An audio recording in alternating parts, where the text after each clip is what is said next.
la mañana trabajando en las jornadas desde temprano. Tuvimos un bloque de ponencias y donde estuvimos trabajando justamente temas que es su especialidad, todo lo que es disciplinaridad. Yo ahora voy a hacer un breve currículum suyo, igualmente viejo cuando le mandé los programas, usted ya sabe lo que los asistentes saben de usted. Lo voy a contar para los que acaban de llegar y puede comenzar. Además les cuento que cuando terminemos toda esta jornada de epistemología y metodología, nosotros tenemos previsto, digo para los que acaban de llegar, hacer una publicación con todas las ponencias, con la conferencia de Dr. Folari y con las dos conferencias de los otros expositores, y vamos a hacer una publicación electrónica que todos van a poder, inclusive vamos a subir esta conferencia al canal de YouTube para que todos tengamos acceso. Bueno, ahora sí, el doctor Folari, que es el que está viendo en pantalla y que lo elegimos como para nuestra primera jornada de apertura, es doctor y licenciado en Psicología por la Universidad Nacional de San Luis, profesor titular de Epistemología de las Ciencias Sociales en la Facultad de Ciencias Políticas y Sociales de la Universidad Nacional de Cuyo, que es de donde nos estamos conectados. Ha sido asesor de la Organización de Estados Americanos, UNICEF, de la Comisión Nacional de Evaluación y Acreditación Universitaria. Ganó el Premio Nacional sobre Derechos Humanos y Universidad, otorgado por el Servicio Universitario Mundial. Ha sido director de la Maestría en Docencia Universitaria de la Universidad de la Patagonia y actualmente es director de la Maestría de Estudios Latinoamericanos de la Universidad Nacional de Cuyo y miembro del Comité Académico de diversos posgrados. Ha sido miembro de las comisiones evaluadoras de CONICET, profesor invitado de posgrado en la mayoría de las universidades argentinas, además de otras universidades como Ecuador, Venezuela, México, España, Costa Rica, Chile y Uruguay. El doctor Folari es autor de 16 libros publicados en diversos países y de más de un centenar de artículos en revistas especializadas en filosofía, educación y ciencias sociales.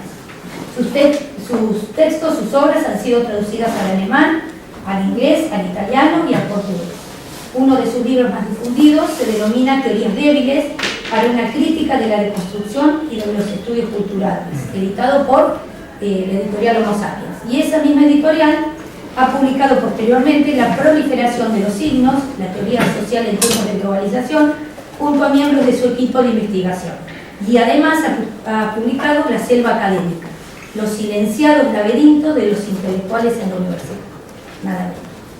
Bueno, doctor, lo dejamos entonces con el público. ¿No? ¿Está bien? Sí. ¿Sí? ¿Usted nos ve? ¿No? Sí, no los veo, no los escucho, así que no hay problema. Ustedes sí me ven, ¿verdad? Sí. Bueno, buenas tardes, un gusto muy grande entonces estar en contacto con todos los participantes de la primera jornada de metodología de las ciencias sociales, allá en la Universidad del Centro de la Provincia de Buenos Aires, en la sede de Tandil.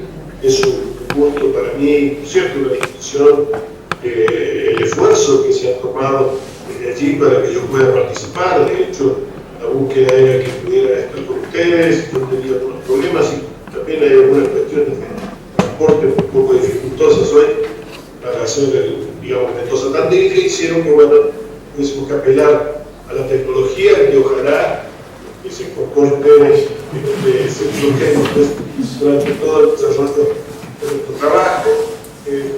Calculo hablar en fin, unos 50 minutos, quizá una hora. Luego tendremos un rato seguramente para las preguntas o comentarios que ustedes quisieran hacer. Bueno, el tema, tengo, por cierto, que agradecer especialmente a Alejandra Jefe por el enorme esfuerzo hecho para que finalmente yo pudiera estar presente de esta manera directa, pero que desde el punto de vista temático es equivalente quizá a estar allá. Bueno, el tema es multidisciplina e interdisciplina, sus posibilidades y sus límites, y, ¿no es cierto?, se conecta con lo que ustedes tienen como temática del conjunto de las jornadas.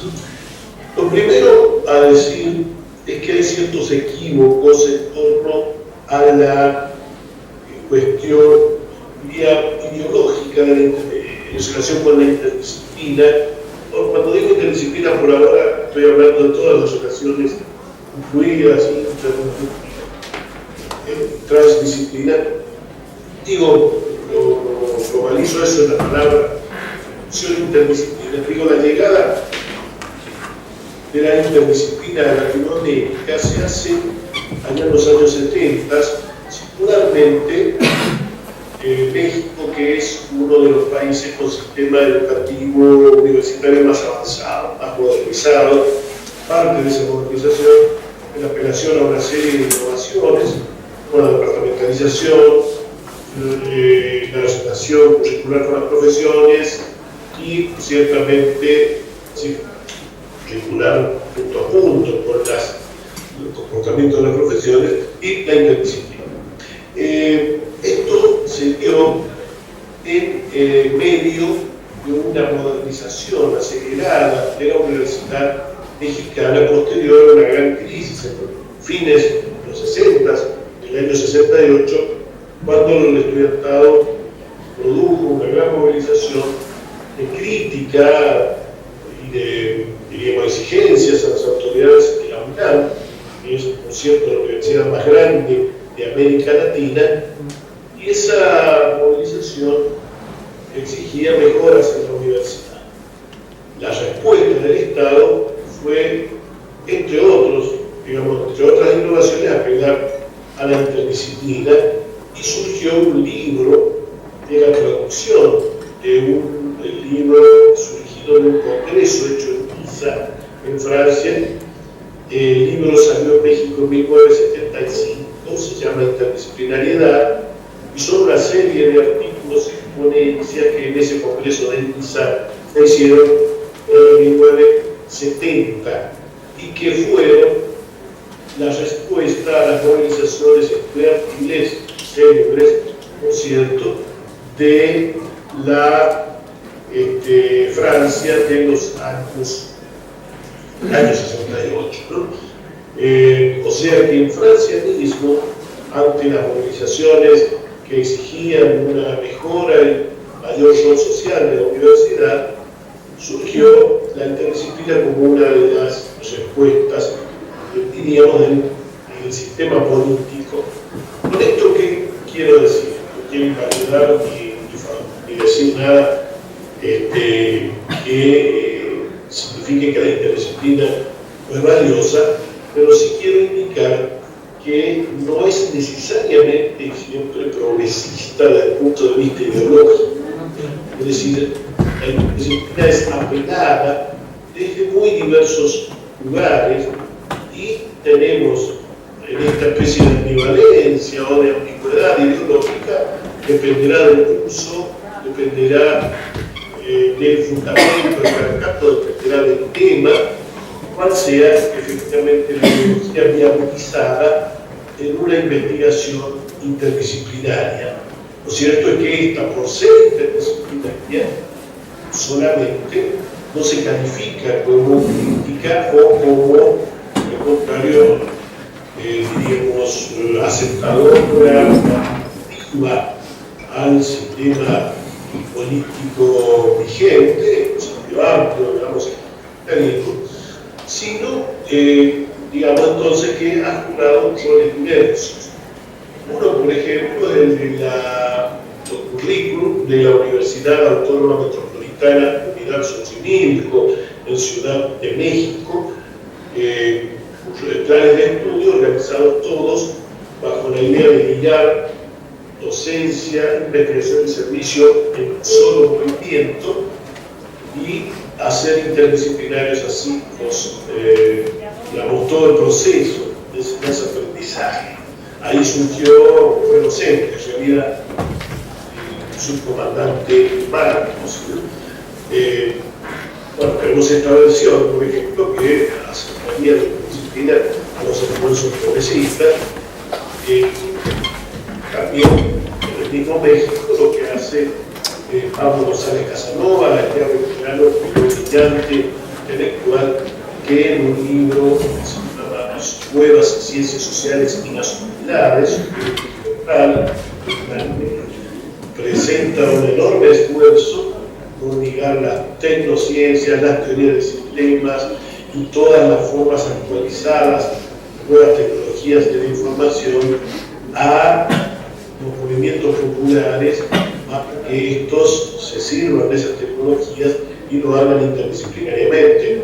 Esto es muy interesante, más allá de las dificultades operativas que plantea, pero al lado de eso tenemos a Michael Gibbons, por ejemplo, un libro muy conocido de hace ya 2 décadas, La nueva producción del conocimiento, donde Gibbons presenta una relación netamente empresarial del conocimiento, que plantea prácticamente que la universidad debiera dejar de ser el lugar central de producción cognitiva para que lo sea en realidad la empresa, y donde la apelación a la interdisciplina tiene una función fuertemente ligada a la innovación tecnológica y a entonces las ganancias del mercado, ¿no?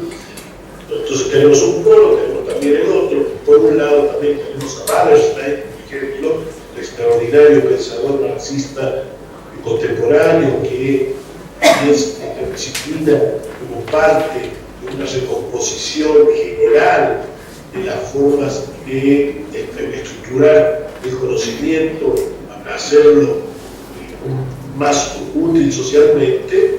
Y por otro lado tenemos versiones como la de García Cantini, por ejemplo, que han oscilado en cierto adaptacionismo que llevó a pensar que el consumo en realidad reemplazaba a las formas tradicionales de la ciudadanía. O sea que, quiero decir, ha habido interdisciplinas críticas e interdisciplinas adaptativas. De por sí, entonces, la interdisciplina tiene un color ideológico propio, y me parece importante marcarlo porque hay cierta tendencia en el mundo a considerar automáticamente crítica a la interdisciplina. Puede hacerse, claro que sí, crítica social, rica con la interdisciplina, pero digamos, esto depende del contenido, los temas, las teorías que se usen y la ideología presente explícitamente en cada caso, y no simplemente de que apliquemos interdisciplina. No, la interdisciplina como tal no es una garantía de criticidad, e importa señalarlo entonces ante los equívocos que hay al respecto.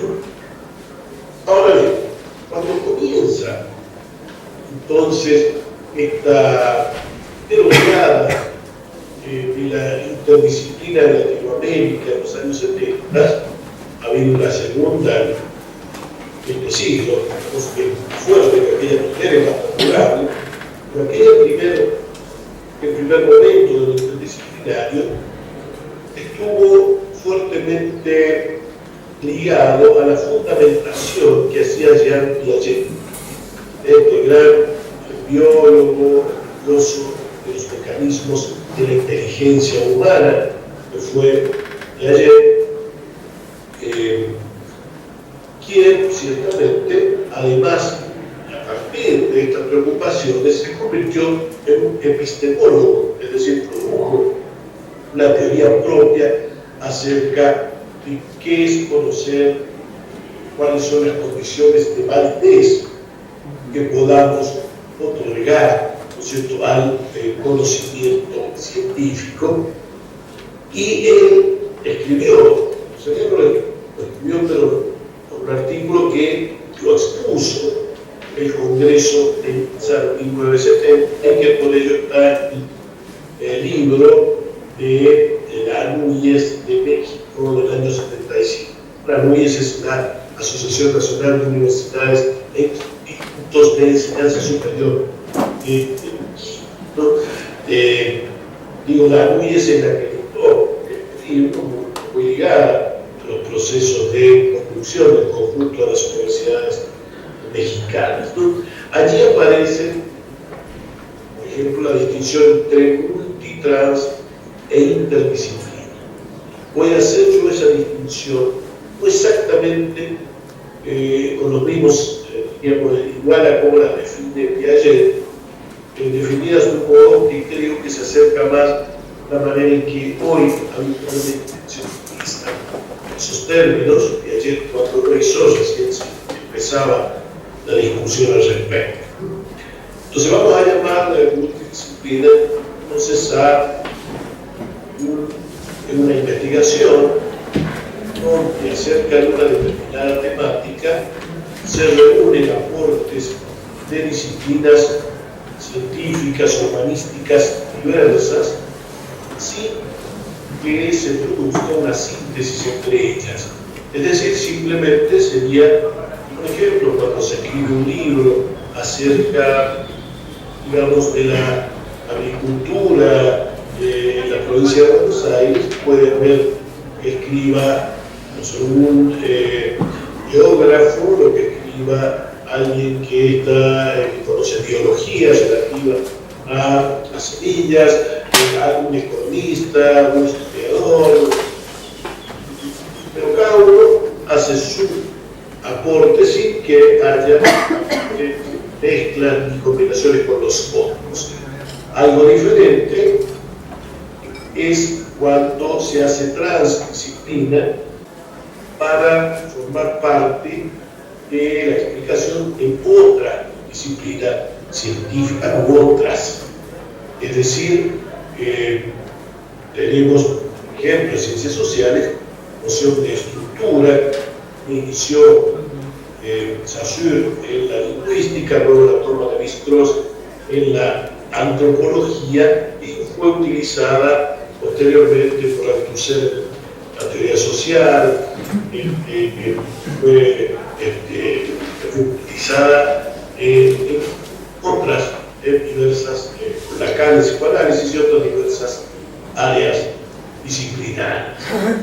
Entonces, por supuesto que hay que tener cuidado cuando se hace una disciplina, que es que una categoría, por ejemplo, se usa una disciplina, se pasa a otra, hay que adecuar inicialmente al objeto diferencial de la nueva disciplina.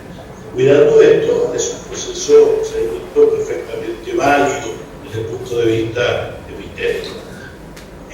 La interdisciplina, en cambio, frente a las otras dos, implica que leyes, categorías, métodos, etcétera, pertenecientes a diferentes disciplinas se pongan a trabajar en común y produzcan un conocimiento nuevo, un conocimiento que no existía antes en ninguna de las disciplinas previas. Esto implica entonces algo muy distinto, implica una fuerte integración entre las diferentes disciplinas que trabajen y por lo tanto implica un tiempo, una construcción que no va de suyo, no es simplemente juntar lo que había, sino producir algunos contenidos que son nuevos.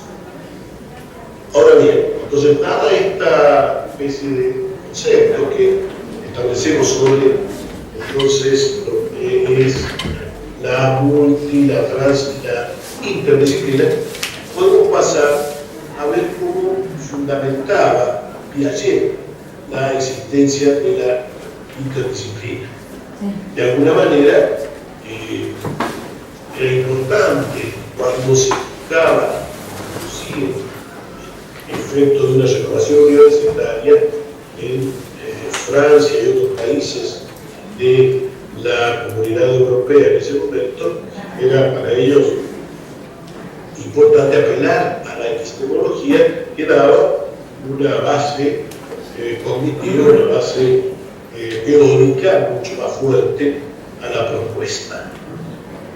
¿Qué es lo que Piaget pensaba acorde a su propia epistemología, que es bastante anterior en su desarrollo a esta presentación que hizo en el sur de Francia? Él dice que las distintas ciencias, las distintas disciplinas científicas, tienen como objeto de análisis fenómenos que son, desde el punto de vista descriptivo, enormemente diversos, es decir, que son fuertemente heterogéneos.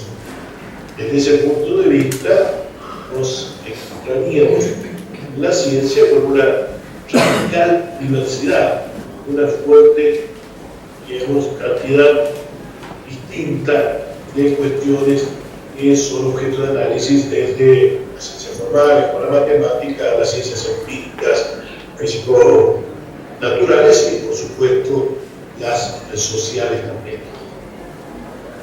Ahora bien, lo que la ciencia debe hacer con los fenómenos no es sola y principalmente describirlos, sino debe explicarlos.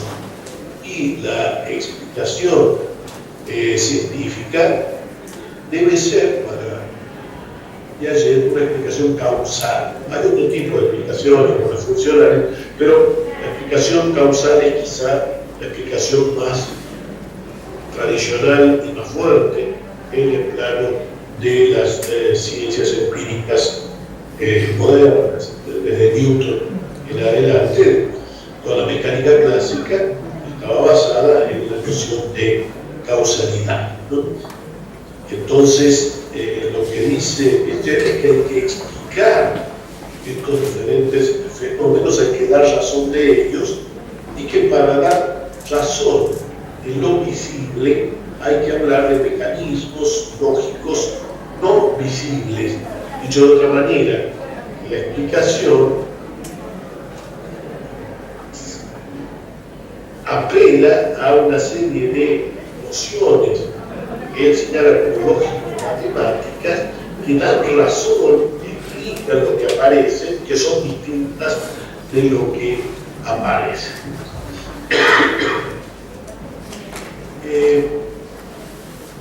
De tal manera entonces que tenemos estructuras lógico-matemáticas que son las que explican en cada caso, en la medida en que se va profundizando en cada una de las disciplinas, explican cómo funcionan los fenómenos que esa disciplina trabaja, de cómo funcionan los fenómenos biológicos, los fenómenos físicos, los fenómenos químicos, etc. Ahora bien, plantea Piaget que estructuras lógico-matemáticas que explican lo que aparece son las mismas en las diferentes disciplinas. Es decir, que se descubriría por detrás de la enorme diferencialidad fenoménica, apariencial, habría una fuerte homogeneidad de las estructuras subyacentes que son las que explican aquello que efectivamente aparece. Ahora alguien se preguntaría, pero ¿por qué diversas áreas del mundo real, que son sumamente distintas entre sí, podrían tener igual tipo de explicación desde el punto de vista psicomatemático? La respuesta de Piaget es muy propia de alguien que estaba trabajando en términos de psicología de la inteligencia. Muchos de ustedes saben que a eso se dedicó Piaget, a estudiar cómo llega el ser humano desde sus observaciones concretas, corporales, a las observaciones del pensamiento abstracto que puede hacer a partir de la adolescencia. Entonces, él señala que hay en primera instancia isomorfismo entre la mente y la realidad.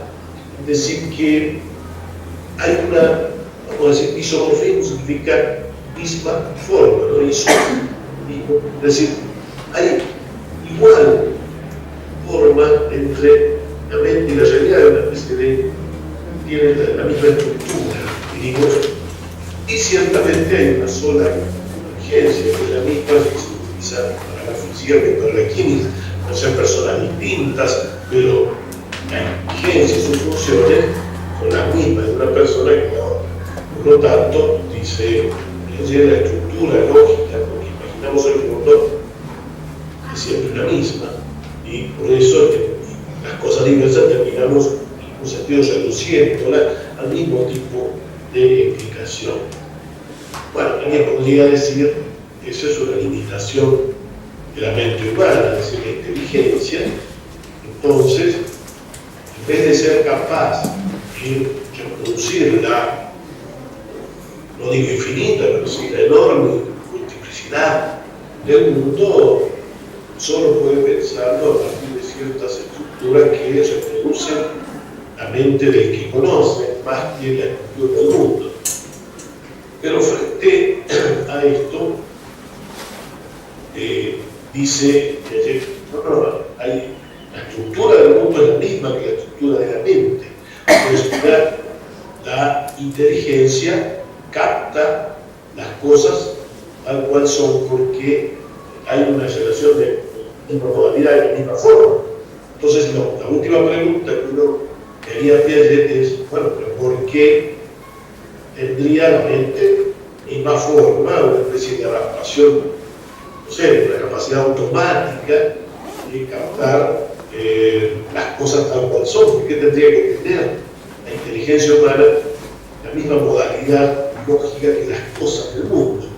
Y Piaget tiene para eso una respuesta muy convincente, dice, porque la inteligencia es una de las cosas del mundo. Es decir, la inteligencia para Piaget es un mecanismo biológico adaptativo que poseemos los seres humanos en el mundo, ¿no? Si es así, entonces diríamos que la epistemología genética de Piaget propone una versión fuerte de lo interdisciplinar que supone, a partir de una versión tan marcada de que todas las estructuras lógicas de las diferentes ciencias son finalmente las mismas, Piaget da por supuesto que en la medida en que las ciencias avancen, vamos a tener una interdisciplina cuasi automática. Es decir, que en la medida en que se siga avanzando en la ciencia, se irá descubriendo de una manera relativamente natural el hecho de que todas tienen las mismas estructuras. Bueno, entonces, una idea que Piaget es una idea que creo que con el tiempo no se ha confirmado mayormente, ¿no?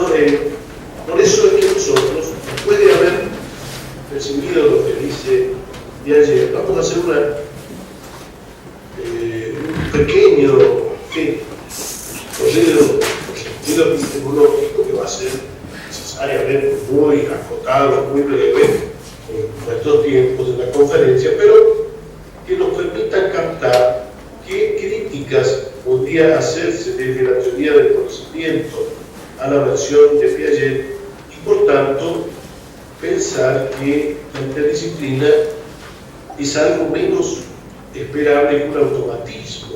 La interdisciplina no es algo natural, no es algo a lo que se llegue simplemente por ir caminando en la dirección del conocimiento, sino es una construcción difícil, compleja y que tiene algunas dificultades intrínsecas que debemos reconocer para superar. Es decir, que si queremos efectivamente hacer una disciplina, y yo creo que ciertamente vale la pena hacerla para una serie de temáticas y cuestiones, bueno, lo cual no significa que la investigación disciplinar no tenga un valor en sí misma y no haya cosas que resolver solo disciplinarmente, pero la interdisciplina para ciertos temas donde una sola disciplina no es, digamos, pertinente plenamente y se requieren otras, bueno, en ese caso tenemos que enfrentar ciertos problemas. Por eso vamos a hablar muy rápidamente. Muchos conocen a estos autores, todos ustedes que están escuchando allí en las jornadas, pero muchos conocen de Bachelard, Antoine Bachelard, el filósofo francés, nacido a comienzos de los años 80, perdón, 60, pasado, y a Thomas Kuhn, autor estadounidense, fallecido en los años 90 del siglo pasado, cuyas nociones de paradigmas, evolución científica, etcétera, son nociones enormemente difundidas, no más que las de Bachelard, que de cualquier modo también hemos reconocido en nuestros países latinoamericanos. La noción piagetiana del conocimiento nosotros la vamos a denominar continuista, que plantea que hay una relación de continuidad entre las cosas y sobre todo entre los objetos de las diferentes ciencias. O sea que todas las ciencias tienen continuidad entre sí, en el sentido de que efectivamente, aunque tengan métodos y objetos fenoménicos distintos, finalmente llegarían a objetos lógico-matemáticos o modos de explicación lógico-matemáticos en común, ¿no? Esto implica ir en contra de la idea de que el conocimiento es discontinuo, eso cosa plantea que las ciencias operan de manera discontinua incluso al interior de sí mismas, o sea que la ciencia no crece de manera gradual sino por rupturas, como plantea a través de la idea de soluciones científicas. Dice que los nuevos conocimientos desplazan a los anteriores, no los integran, sino que pasan a pensar de una manera nueva, diferente a la ciencia anterior. Entonces hay una ruptura, hay una discontinuidad en la ciencia, y a su vez también hay ruptura y discontinuidad entre las diferentes disciplinas. Por supuesto, entre las ciencias físico-naturales y las ciencias sociales se produce quizá la ruptura más conocida, más evidente. Todos sabemos que las ciencias sociales, por su característica de ser sujeto tipo que es objeto de análisis, promueven algunas dificultades intrínsecas secundarias. No digo que sean más o menos complejas que las físico-naturales, porque las físico-naturales son enormemente complejas y de estudiar es más fácil que estudiar ciertos fenómenos sociales, pero lo que quiero decir es que es otro tipo de complejidad que no es comprensible en los dos casos bajo los mismos términos explicativos, bajo las mismas formas de abordaje. En ese sentido, tenemos entre lo social y lo físico-natural, que en ciencias sociales todos los mismos casi, hay una ruptura entre ambas que no es absoluta, pero es claramente, digamos, desde un punto para adelante hay diferencias, ¿no? En el caso de Gastón Bachelard, entonces también entre las diferentes ciencias hay ruptura. Esto a partir de una noción muy reconocida que este autor francés inauguró, acuñó, que es la de ruptura epistemológica o corte epistemológico. Para él, para poder producir la abstracción científica hay que romper con las apariencias de sentido común, hay que romper con las impresiones que uno tiene cotidianamente. Por ejemplo, uno puede creer que los cuerpos más pesados caen más rápido, y esto no es así. La velocidad de caída tiene que ver con la masa y con el peso. Pero bueno,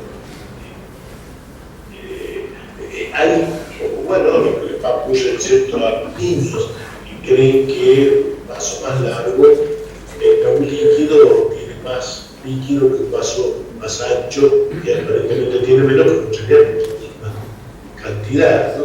Es decir, la abstracción hay que hacerla por ruptura con las apariencias, con la descripción, con el sentido común.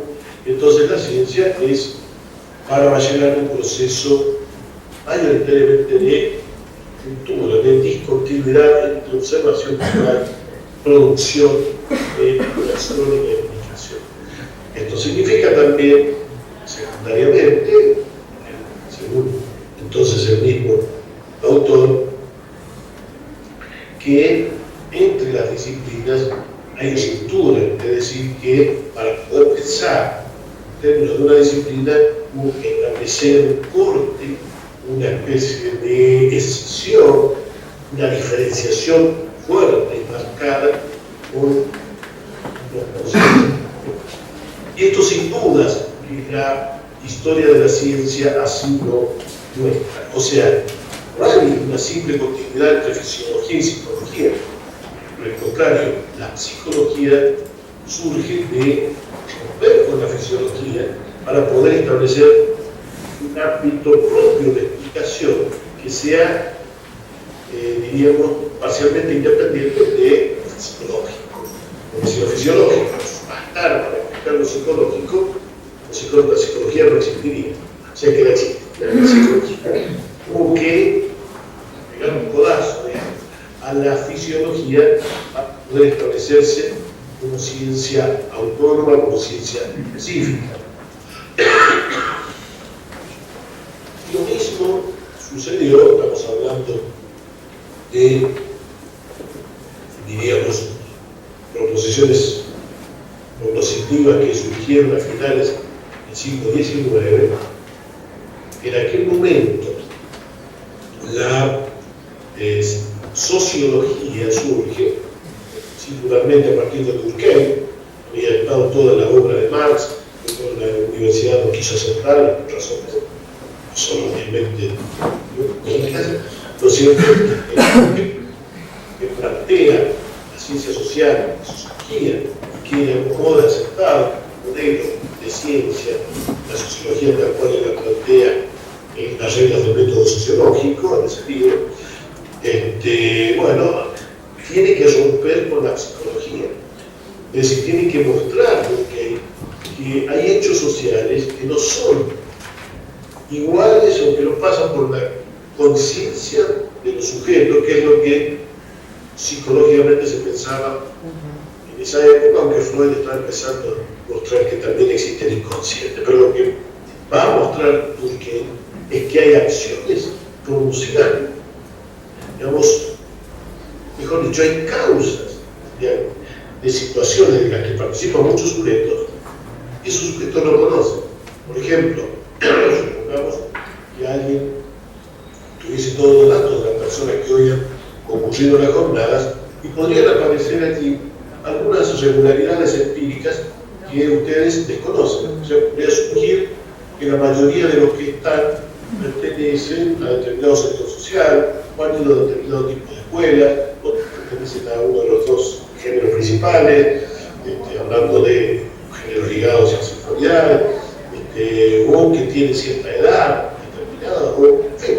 O sea, cosas que ustedes no saben automáticamente, sino que normalmente surja una investigación que asimilará con los datos de ustedes. O sea, que demostraría que hay condicionamientos sociales que no han pasado por la mente de los actores. Esto es lo que Durkheim presentó como propio de la sociología. Si la sociología se diferencia de la psicología, es que no es simplemente que el fruto, lo social sea el fruto de las acciones conscientes de los individuos, sino que lo social de alguna manera también está a las espaldas de los individuos, es decir, unas causas no conocidas por ellos. Y esto hubo que romper con la psicología. O sea, ¿qué es sociología? Así como antes, entre fisiología y psicología hay ruptura, no continuidad, ¿no?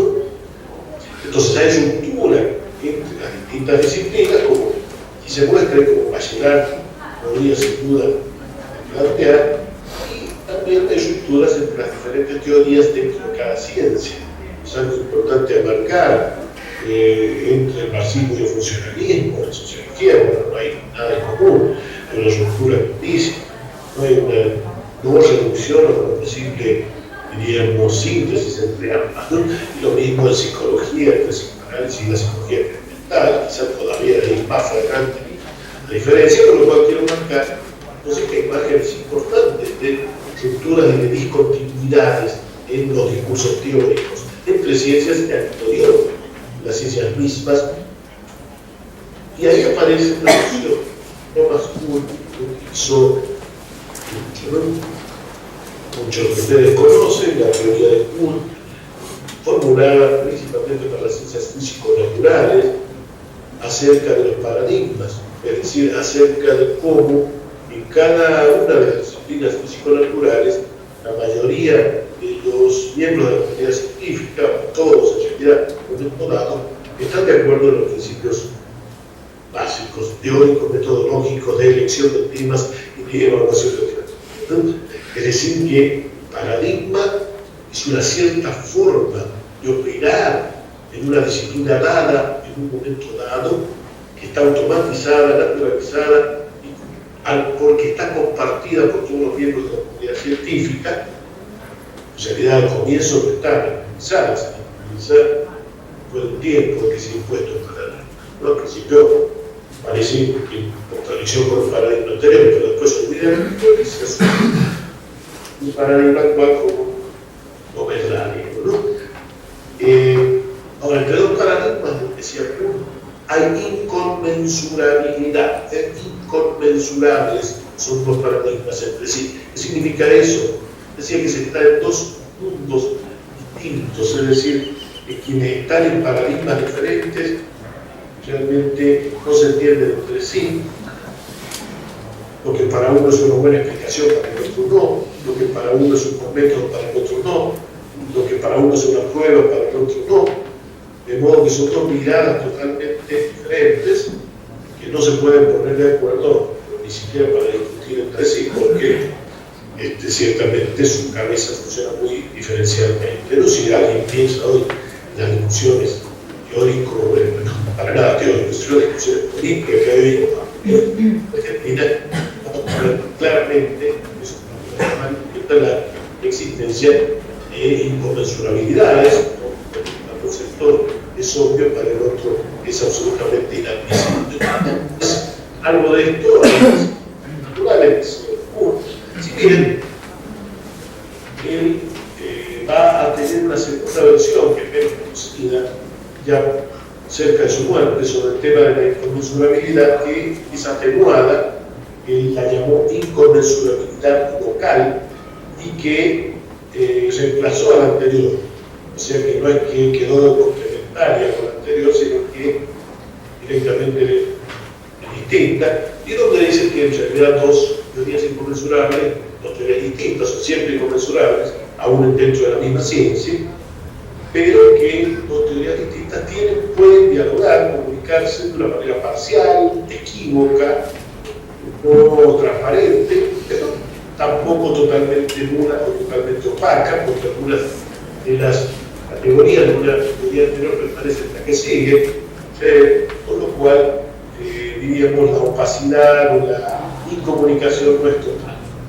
De modo que el último punto es una versión que yo creo más adecuada de la relación entre teorías, entre paradigmas, mostrando que efectivamente sí se puede comunicarse entre posiciones distintas, sí se puede discutir entre posiciones distintas, aunque se lo hace desde ciertos problemas de comunicación importantes, desde cabezas parcialmente diferentes, y por tanto sin la posibilidad de una solución clara a un punto de vista evaluativo único. Sí. Bueno, ¿qué queremos decir con todo esto? No quiero aburrirlo con una clase de epistemología, pero esto es muy necesario para mostrar que entonces en ciencias sociales, entre teorías diferentes, hay siempre inconmensurabilidad. Esto significa que hay márgenes de comunicación parcialmente opaca, no hay continuidad simple, lo que para uno es evidente, que la otra teoría no es, las teorías no se pueden mezclar únicamente, sí.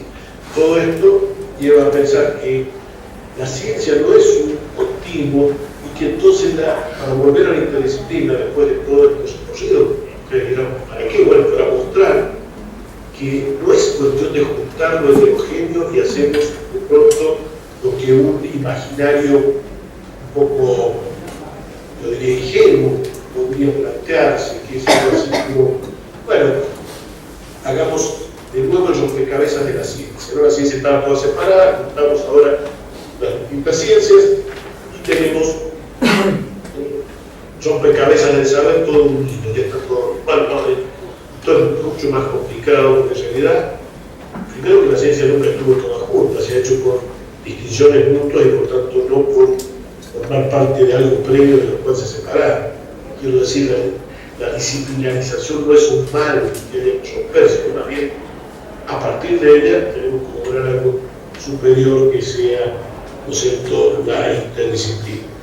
Pero está claro entonces que no hay una única, un único lenguaje de las diferentes ciencias, un único lenguaje de las diferentes teorías, cada una tiene sus conceptos, sus categorías, sus, digamos, modos de explicación diversos, y por lo tanto la unión no es simplemente una cuestión de límites, ¿no? Uno pone una pieza y la otra queda pegada, no es rompecabezas. No hay nada de eso, y por lo tanto la interdisciplina es siempre una aventura complicada, porque tenemos que poner a trabajar juntos a lenguajes muy diferentes, a ideas muy diferentes, a modos de pensar previamente distintos, tradiciones disciplinares que son diversas en todo su hábitus, en el sentido de Bourdieu, ¿no?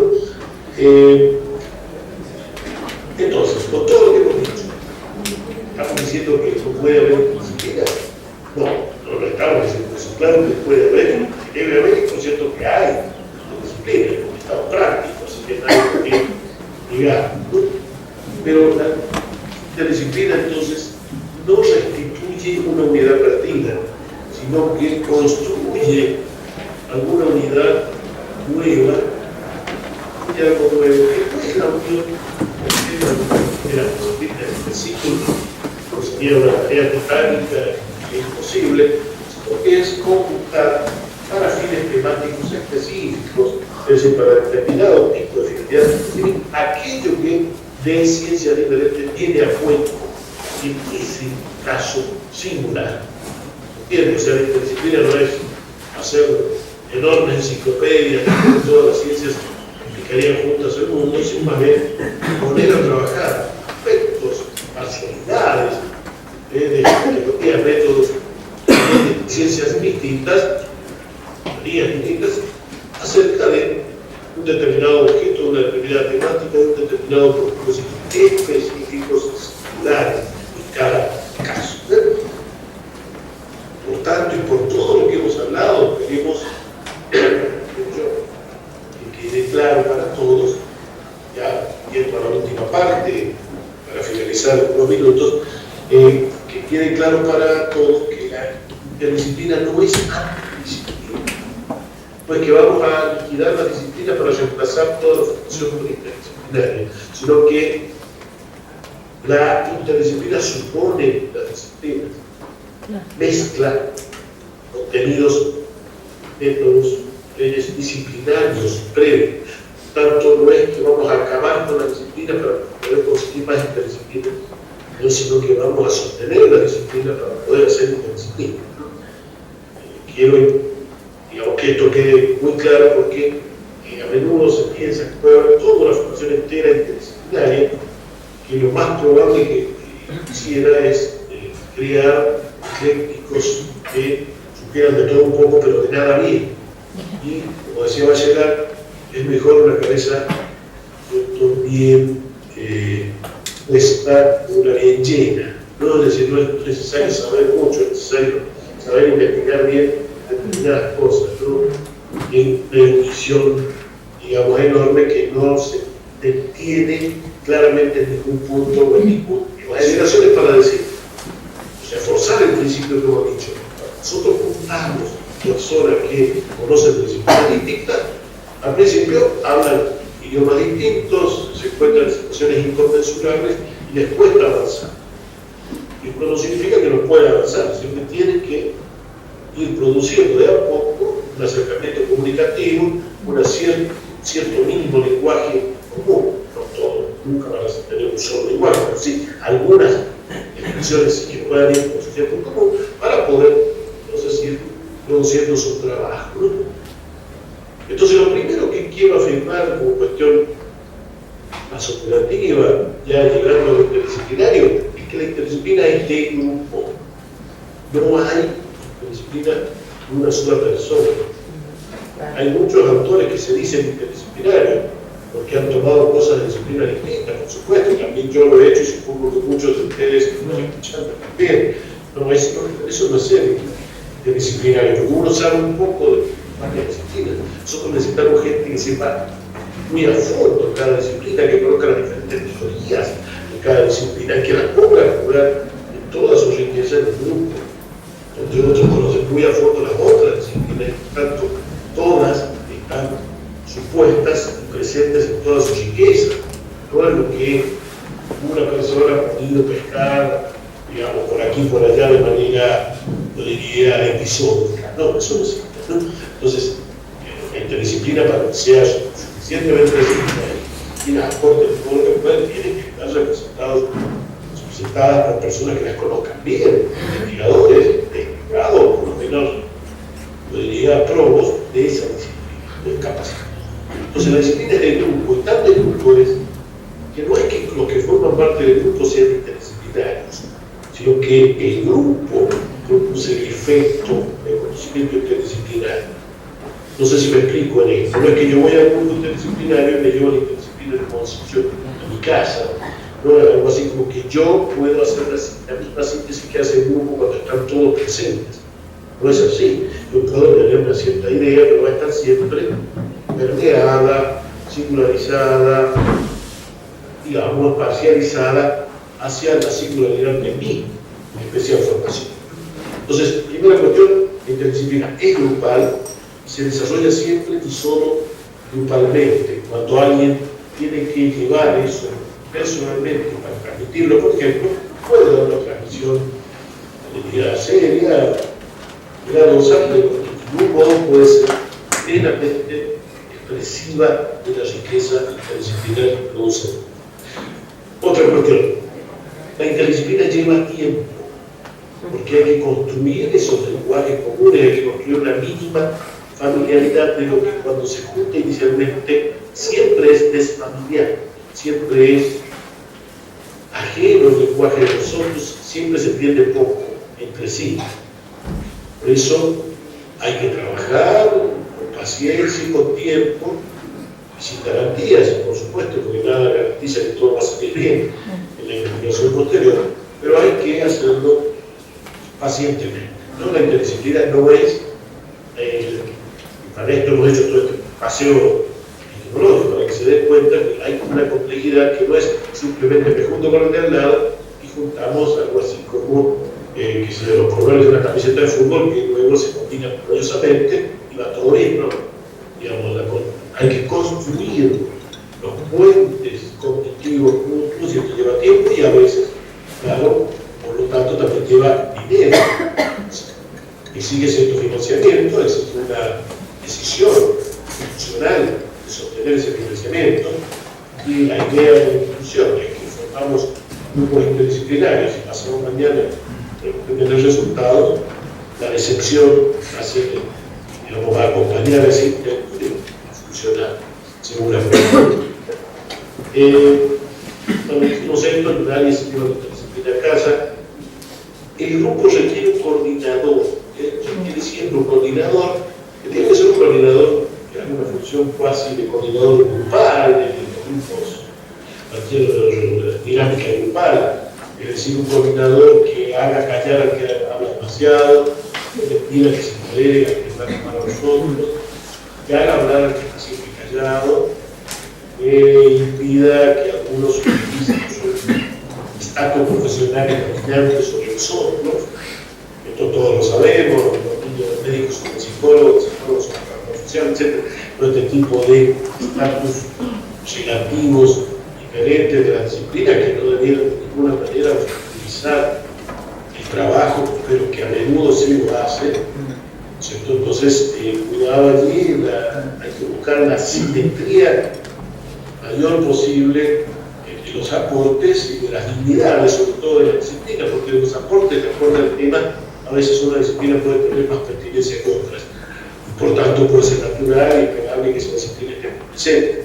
Pero que esté presente porque el tema lo requiere, porque la metodología de esa disciplina colabora más que otras, no porque el portador de la disciplina, en este caso que está formando parte parte del grupo y es arquitecto, o es urbanista, o es un sociólogo, es más charlatán, más dominante que los otros, no deja hablar a los demás.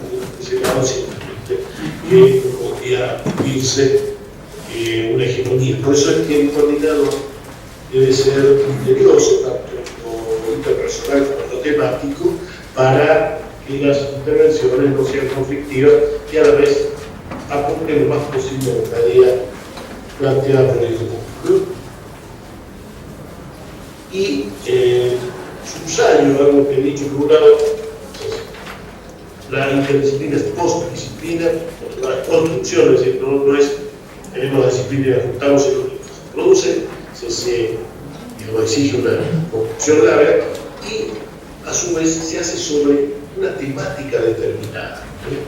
No es que nos juntamos varias disciplinas para juntarnos, si esperamos que sería un principio, una tarea infinita y un poco estéril, difícil sino más bien, decimos, para trabajar sobre cuestiones de medio ambiente en nuestra región, vamos a resolver esto, vamos a trabajar juntos. Para un tema como es el de las inundaciones que se está sufriendo en la provincia de Buenos Aires, que es grave, socialmente, grave económicamente, bueno, ahí se necesita un equipo interdisciplinario que sea capaz de mirar todas las cuestiones ingenieriles, con otras consecuencias ambientales, económicos, con cuestiones urbanísticas y estéticas del urbano, de transporte, es decir, hay una mezcla de cuestiones, ¿no? En ese tipo de temas, entonces, se requiere el grupo interdisciplinar, claramente, hay temáticas negativas muchísimas como el planeamiento territorial, urbano cultural, la planificación de salud, los temas ambientales, algunos que son temas ligados a la aplicación práctica, ligados a ciertas transformaciones de la cultura de los generales, que son más propios de la interdisciplina y que ya ambiente, por ejemplo, ha avanzado muchísimo hasta configurar casi a partir de una especie de disciplina nueva, digamos, porque está configurada el conjunto, la asimilación de conocimientos de disciplinas varias. Esta es la parte más operativa. También puede haber una parte propiamente teórica, una versión propiamente teórica más que parte, ¿no? Una versión teórica de lo interdisciplinar para trabajar grandes temas conceptuales. Supongamos, ¿por qué las revoluciones socialistas no han dado resultados tan buenos como se esperaba? Es una pregunta muy importante porque los cambios sociales en una época llevaban tantas esperanzas al mundo de alguien tan insospechable que ser progresista como fue Jorge Luis Borges, de joven escribió un pequeño libro de homenaje a la Revolución Rusa, que por cierto no exhibió mucho después, ¿no?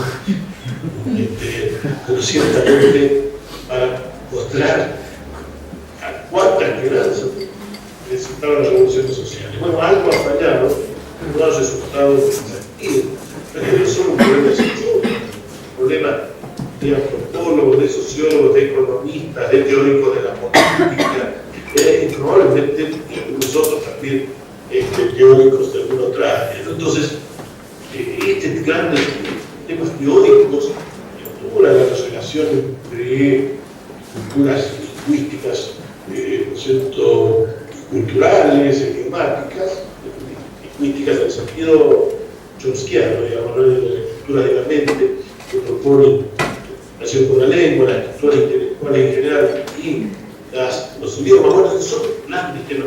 Uno de esos temas, la relación entre idioma y formas de clasificación del mundo, que es interesantísima, la relación entre idioma, digamos, y lectura del mundo.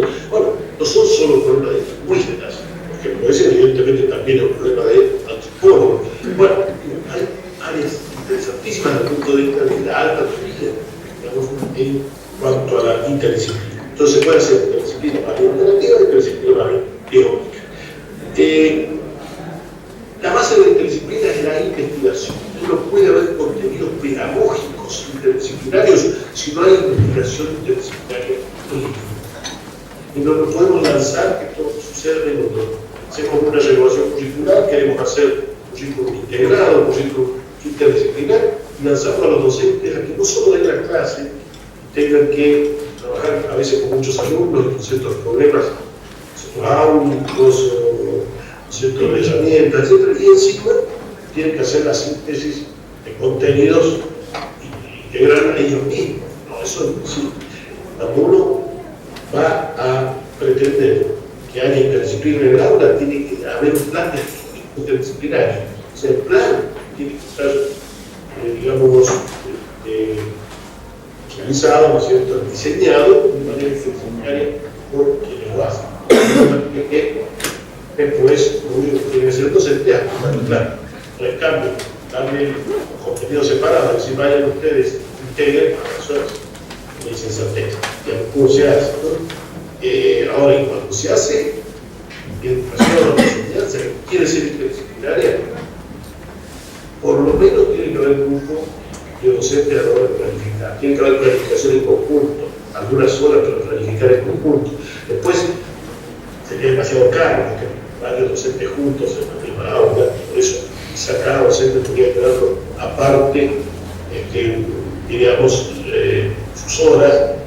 Pero si nosotros queremos ligar geografía con historia, por ejemplo, que es interesante, que se puede hacer, bueno, ahí tiene que haber un momento de planificación conjunta, ¿no? Pero largar a cada uno a hacer la integración por un campo profesional que desconoce y decir, bueno, mire, lo que está en no funciona, ¿no? Eso se ha visto en muchos casos, ¿no? Y por último, no cualquier integración es buena, ¿no? Desde el punto de vista pedagógico y también, por supuesto, ya de investigación. Es decir, no podemos reducir una ciencia a otra. Con esto quiero decir que no ocurra que juntamos biología y física, pero finalmente después hablamos solo de física, o al revés. ¿Qué ha pasado? Entonces, hemos dado ciencias naturales para integrar física con biología y en vez de integrarla, a una de ellas. Entonces está todo muy coherente y muy tranquilo con una zona de la ciencia y la alumno no aprende nada de la otra, ¿no? Que no lo aumentan, digamos, subdisciplina por interdisciplina. ¿Se entiende, no? Subdisciplinas que ni siquiera conocemos alguna de las disciplinas o que dicen que está con la otra y no está. Así que eso hay que tener cuidado, ¿no? Se intenta hacer la pedagogía interdisciplinaria sea suficientemente cuidadoso. Entonces, hemos hablado de lo primero, que es interdisciplina en la investigación. Un efecto de esto que puede ser la interdisciplina en la pedagogía, la interdisciplina en la educación, la transmisión, el aprendizaje. He hecho rápido, pero lo he dicho lo principal. Y termino con la interdisciplina en lo profesional, donde suele ser más multi que inter.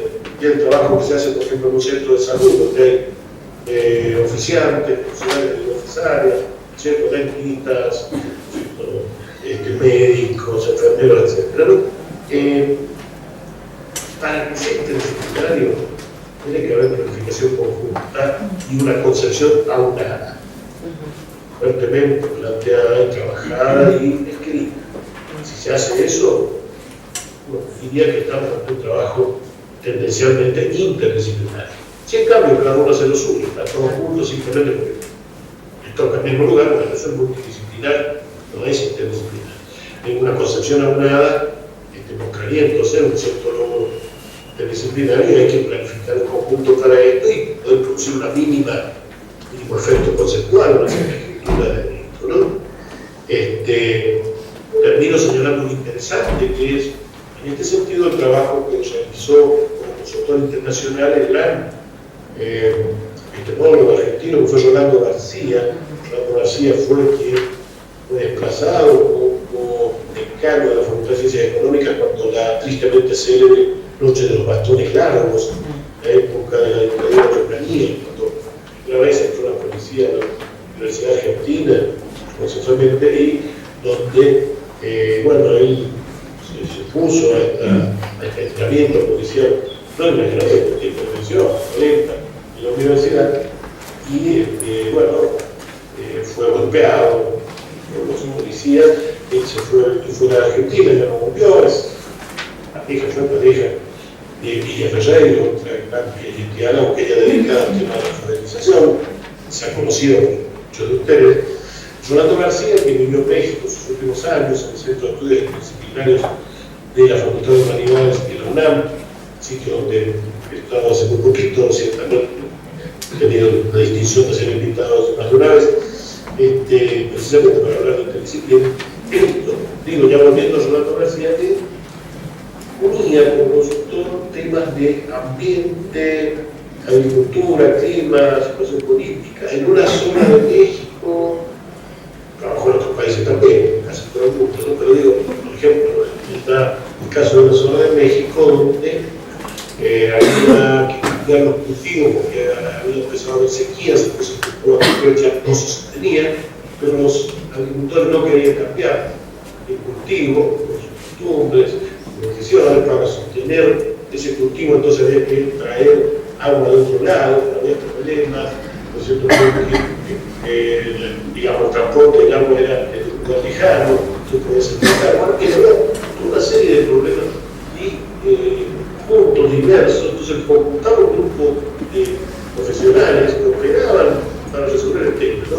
Y era una operación hecha con teoría de sistemas, se ha trabajado, como pueden ver en internet, muy bien la teoría de sistemas para resolver ese tipo de cosas, encontrando muy bien cómo profesionalmente puede resolverse problemas operativos de alta complejidad, muy bien de manera interdisciplinaria. Yo creo que esto es incontrovertible, al margen de que quizá para temas teóricos hay un tipo de acuerdo, porque esto que decía Rolando García no se puede ser tan fácil, ¿no? Una investigación que fuera puramente teórica. En investigación puramente teórica es difícil que usted pueda decirle a todos bien, todos tienen que aceptar la teoría del sistema. En cambio, el tipo de grupo más operativo, más de acción práctica, que Rolando García planteaba, eso sí se podía hacer, frenaba en responsabilidad, porque se volvía discursos muy distintos, porque todos estaban obligados a hablar en los términos de la teoría del sistema, tal cual había sido definida por los otros autores, pero finalmente sintetizada por el mismo Rolando García. Bueno, hasta aquí lo que puedo decirles. Estaba un poquito más de una hora haciendo esta locución, espero no haber aburrido demasiado en la distancia de acá de toda la Universidad de Cuyo, y quedo a disposición para eventuales preguntas, comentarios, en fin, lo que ustedes les gustará, de un por supuesto, los tiempos de la organización de la jornada de